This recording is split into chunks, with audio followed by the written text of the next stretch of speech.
Welcome to the all-new Land Rover Discovery, the go-anywhere car for people that want something a little more rugged than a Range Rover, but with pretty much all the toys. It can seat up to 7 people. You can fold the seats down with switches or an app or on touchscreens and things like that, and that'll give you up to 2,406 litres of boot space. Now, depending on your spec, you can have up to 9 USB ports, and it can be a Wi-Fi hotspot for up to 8 devices. They've gone all out on storage and convenience, even measuring cubby holes in iPads. For example, one in the center console can take 4 full-size iPads, and one in the central armrest can take 5 iPad minis.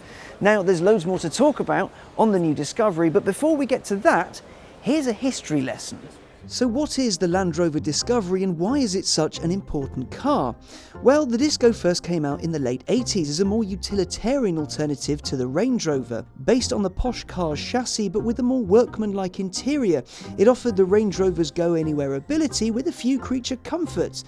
You know, some you don't get in a Defender, like comfort. The first generation car did well and sold all over the world. It hit the US in 1994 and went to Japan as a Honda thanks to a Rover Honda tie-up. That stopped when Rover was bought out by BMW. A more luxury-oriented model came out in 1998-99 in the US. 720 whole changes had been made over the old car, and once again, it was well received. In 2004, the Discovery 3 rolled along. This time it was all new and took a revolutionary approach to the car's design. It used a bizarre monocoque/ladder frame chassis construction, and that made it heavy but also strong. Its off-road cred was bolstered by a cross-linked air suspension, a terrain response system that set the car up for a number of conditions at the flick of a switch, hill descent control, and a number of important-sounding acronyms. It made tackling the unknown, a previously daunting thing, easier for all. In 2010, the Disco got another refresh, based on the same chassis of course, but it got engine and gearbox tweaks as well as an upgrade on the looks both inside and outside. Over its life it got minor tweaks as well. In 2012, the millionth Discovery was made and promptly sent on an expedition to China with a raft of other vehicles to prove that it still had the off-road chops it promised it did. The last generation Discovery also saw the car's 25th year, one celebrated with a 25th anniversary model. The Discovery has been all over the world and done a huge variety of things, and who knows where the new one will end up.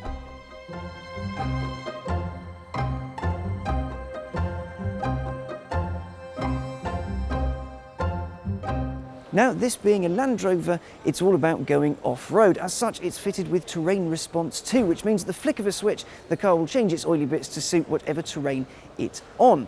And you can even have a continuous crawl, so all you need to worry about is steering and rocks. Its ground clearance is 283 millimetres, which is 43 more than before, and it'll wade in up to 900 millimetres of water, which is 200 more than the old car. You can even tow up to 3,500 kilos of stuff, and if you're worried about reversing it with a trailer, the car will actually do that for you, so you don't need to worry about such frippery. There are 3 engines from launch, a 2-litre diesel, a 3-litre diesel V6 and a 3-litre supercharged petrol V6 with 340 horsepower, and it will get you to 60 in 6.9 seconds. It's not exactly a slouch. Land Rover's managed to shave half a tonne off of the old car's weight, which means this weighs in at just 2.1 tonnes. And they've done that through extensive use of aluminium and lightweight trickery. However, the most impressive thing about it, the curry hook is back, which means you can put your takeaway on a hook in the passenger footwell and it won't fall over on your way home. We'll let you know what it's like to drive next year.